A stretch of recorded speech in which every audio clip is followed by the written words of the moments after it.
CISPR major general Ahmad शरीफ ने social media पर अफवाज पाकिस्तान से मुताल्लिक गुफ्तगू को गैर जिम्मेदाराना और गैर आईनी करार दिया। वाज़ेह किया कि इस मुहिम के पीछे कुछ लोगों के सियासी मकासद हैं।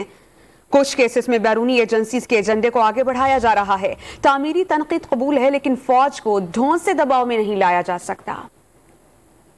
अफवाज पाकिस्तान इदारों और उनके अहदेदारों के खिलाफ जो बातचीत कि वो ना सिर्फ गैर जिम्मेदाराना और गैर दानिशमंदाना है बल्कि गैर आईनी भी है।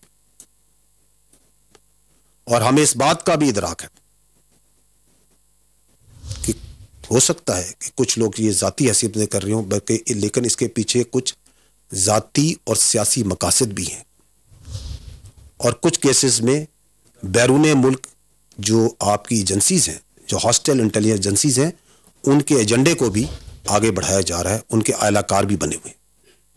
हम तामीरी तनकीद को अहमियत देते हैं, लेकिन यह बात हम बताना जरूरी समझते हैं कि दुनिया की किसी और फौज की तरह अफवाज पाकिस्तान भी धौंस और फरेब से इसको दबाव में नहीं डाला जा सकता।